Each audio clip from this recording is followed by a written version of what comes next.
하나님을 믿는 성도들은 어떤 행동과 삶을 살아야 할까요? 부모님 말씀 잘 듣기, 아니면 선생님과 어른들 말씀 잘 따르기, 아니면 봉사에 힘쓰며 바르고 모범적인 삶을 살아야 하는 것일까요? 물론 이런 모습은 신앙인의 덕목 중 하나일 것입니다. 그러나 성경은 그보다 더 근본적으로 우리가 어떤 마음과 태도로 살아야 하는지 알려주고 있습니다. 시편 1편은 크게 두 가지의 길을 우리에게 보여주고 있습니다. 하나는 따라가면 안 되는 길입니다. 그것은 악한 꾀에 따르고 죄인의 길에 서고 교만한 사람들과 어울리는 삶입니다. 그리고 다른 하나는 우리가 걸어가야 할 길입니다. 바로 하나님의 말씀을 즐거워하여 묵상하는 삶입니다. 오늘 우리가 이 말씀을 통해서 성도가 어떤 길을 선택해야 하는지 함께 살펴보겠습니다. 무엇인가 진심으로 좋아하게 된다면 그것은 늘 마음에 남습니다. 아름다운 풍경은 계속해서 떠오르고 감동적인 이야기는 계속 보게 되고 소중한 경험은 다른 누군가와 나누고 싶습니다. 하나님 말씀은 이와 같습니다. 묵상은 단순히 한 번이 읽고 지나가는 것이 아니라 마음에 새기고 곱씹고 계속해서 나누고 싶어져야 합니다. 시편 1편 2절은 이렇게 말합니다. 오직 여호와의 율법을 즐거워하여 그의 율법을 주야로 묵상하는 도다. 여기서 말하는 율법은 하나님의 말씀, 성경을 의미합니다. 여러분, 성경을 묵상하는 것은 단순히 책을 줄줄줄 읽고 시험 범위를 암기하듯이 머릿속에 집어넣는 것이 아닙니다. 또한 어떤 의무감이나 다른 이유 하여금 강압적인 행동도 아닙니다. 성경을 바라볼 때는 놀랍고 경이로운 감정, 그리고 다음 장이 어떤 말씀인지 궁금하고 기대에 가득 차야 합니다. 이렇게 하나님의 말씀을 기꺼이 즐거운 마음으로 밤이고 낮이고 언제든지 바라보고 깊게 생각해야 할 것입니다. 그렇게 되새기고 품은 말씀을 나 자신 혼자만 간직하는 것이 아니라 다른 이에게도, 가족에게도, 친구에게도 전하고 그 말씀대로 살아가야 할 것이 바로 그리스도인의 자세일 것입니다. 그런데 이것은 참 어떻게 보면 어렵기도 합니다. 세상의 많은 것들, 특히 여러 문화들은 그냥 보기만 해도 재밌고 즐겁고 자연스럽게 빠져들고 보게 됩니다. 반면 성경은 올해 안에는 반드시 한 권을 다 읽어야지. 아니면 오늘은 반드시 몇 장 몇 절을 읽어야지 하고 결심을 할 때가 있습니다. 일도 바쁘고 세상에 즐길 것도 많은데 나의 시간을 할애해서 성경을 보는 것은 어떻게 보면 즐거운 것보다는 괴로운 것 같기도 해 보입니다. 성도 여러분, 그렇다면 기꺼이 즐거운 마음으로 성경을 묵상하기 위해서는 어떻게 해야 할까요? 성경 어떤 구절이 마음에 들기 때문에 혹은 그 말씀이 그냥 옳고 의로워 보여서 성경을 보게 된다면 그냥 일반 영화나 소설 보듯이 보는 것과 다를 바 없습니다. 우리들은 성경을 묵상할 때 단순히 좋아한다는 것을 넘어 그 속에 있는 예수님을 사랑해야 합니다. 성경을 보면 하나님을 무척이나 사랑해서 그분과 함께 하는 시간을 기쁨으로 여긴 사람이 있죠. 그것은 바로 다윗입니다. 다윗에 관한 많은 이야기가 있지만 시편 19편 103절에서 다윗은 하나님의 말씀을 이렇게 표현했습니다. 주의 말씀의 맛이 내게 어찌 그리 단지요 내 입의 꿀보다 더하니이다. 단 것을 먹으면 어떻습니까? 그 달콤함에 빠져서 긴장이 풀리고 기분이 좋아지고 그 단 음식에서 영양분도 얻게 됩니다. 하나님을 무척이나 사랑했던 다윗은 하나님의 말씀이 기쁨과 에너지를 주는 꿀보다 더 달다고 고백하고 있습니다. 친구나 연인이나 누군가를 사랑하게 된다면 항상 그 사람이 생각나고 말 한마디 한마디가 즐겁고 옆에 있기만 해도 행복합니다. 또 내가 가진 것이 적어도 나누려고 하고 원하는 것이 있어도 양보하게 되죠. 사랑하는 사람이 생긴다면 나 중심의 이기적인 사람도 불편을 감수하게 되고 내 자신이 옳다고 생각되어도 상대방을 믿고 존중해주는 사람이 됩니다. 나의 부족함이, 나의 불편함이 사랑으로서 기쁨과 즐거움으로 바뀌는 것입니다. 잠언 3장 5절에서는 이렇게 말씀하고 계십니다. 너의 마음을 다하여 주를 의뢰하고 너의 명철을 의지하지 말라. 내 뜻과 욕심에 의지하는 것이 아니라 내 모든 것을 사랑하는 예수님께 맡기는 것입니다.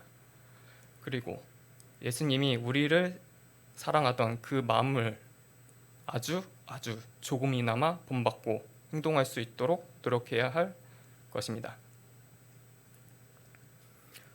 혹시 여러분 중에 이스라엘이나 그 근방 지역으로 성지순례 다녀오신 분이 있나요?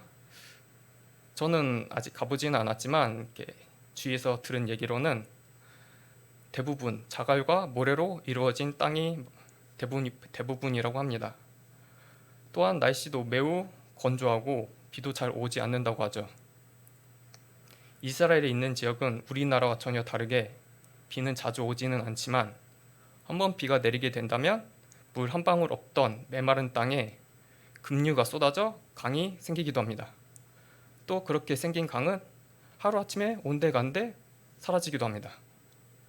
시편 1편 3절에서 말하는 시냇가는 이런 자연적으로 생성되는 강을 말하는 것이 아니라 이 시냇가는 누군가의 손길에 의해서 만들어진 인공적인 수로를 뜻합니다.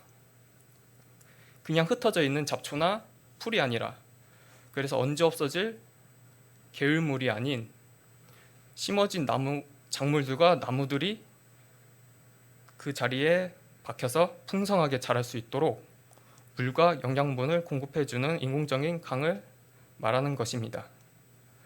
복 있는 자, 즉 성경을 묵상하는 그리스도인들은 이 수로에 심겨져서 사시사철 매 계절 성장하고 푸른 잎이 자라고 풍성한 열매를 맺는 나무입니다.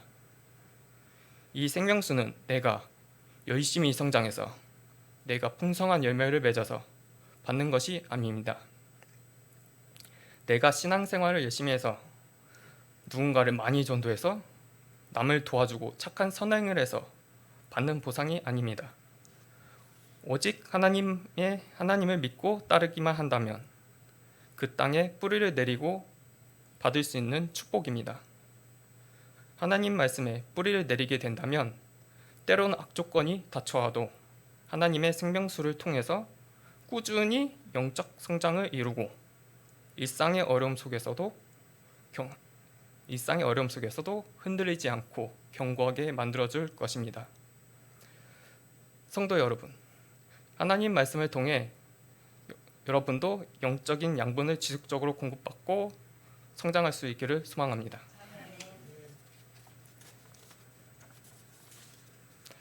마지막으로 시편 1편 2절과 3절을 통해 복 있는 자 혹은 그리스도인들의 마음가짐과 행동 그리고 그에 따른 축복의 결과를 알려주고 있습니다. 반면 1절과 4절 그리고 5절에서는 악인과 그들의 행실로 인한 심판의 결과를 아주 극명하게 알려주고 있습니다. 앞서 말한 그리스도인들이 해야 할 일을 비추어 보면 악인은 하나님의 말씀을 마음에 품지 않고 그분의 사랑을 거부하며 그로 인해 하나님의 땅에 거하지 못한 자들을 악인이라고 할 수 있습니다. 흔히 죄의 길은 편하고 좋아 보이는 길이며 생명의 길은 좁고 불편한 길이라고 말하기도 합니다. 이것은 비유적인 표현이 아니라 실제로도 우리가 사는 세상에서 죄의 길이 편해 보이기도 합니다. 하나님의 말씀을 마음에 품지 않는 자들은 그 주권이 온전히 자기 자신에게 있습니다. 따라서 그들은 자신이 원하는 목표가 있을 경우 그 길을 따라서 그들은 자신이 원하는 목표가 있을 경우 그 길을 자신들의 뜻대로 선택할 수 있고 언제든지 자신이 원하는 때에 그 길을 따라 걸을 수 있는 자들입니다. 악인을 따라 걷고 죄의 길에 서며 오만한 자와 함께 그 땅에 거하는 것은 엄청 편해 보이는 길 같아 보이기도 합니다. 그리고 한순간에 급류가 몰아칠 때는 하나님의 땅보다 더 풍성한 열매가 맺는 것처럼 보이기도 하죠.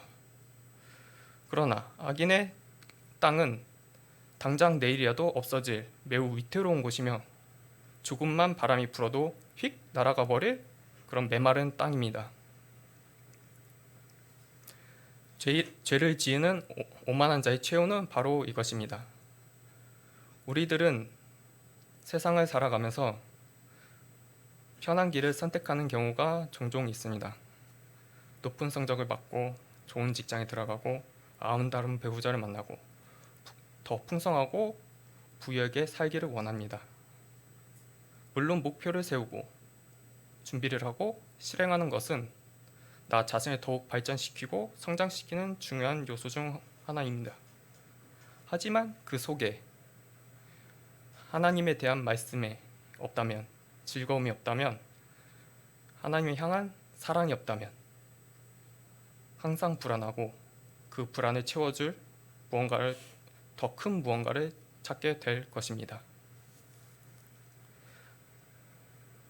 악인을 따르다가 죄의 길에 멈춰서게 되며 오만한 자의 땅에 거하게 된다면 결국 그 땅에 묻혀져 영원한 지옥으로 향하게 될 것입니다. 복 있는 자는, 하나님의 자녀는 온전히 하나님께 자신을 드린 채 자신을 내려놓아야 합니다.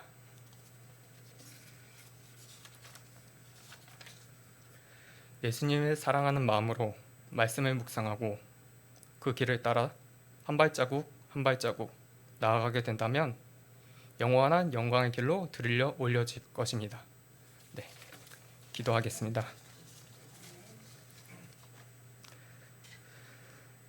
사랑하는 하나님, 오늘 말씀을 통해 우리에게 참된 길을 보여주셔서 감사합니다. 나의 생각과 힘이 아니라 주님의 뜻과 인도하심에 안에서 살게 해 주시옵소서. 말씀을 묵상할 때 주님이 이끄시는 길 위에 서게 해 주시기를 원합니다. 예수님 이름으로 기도드립니다. 아멘.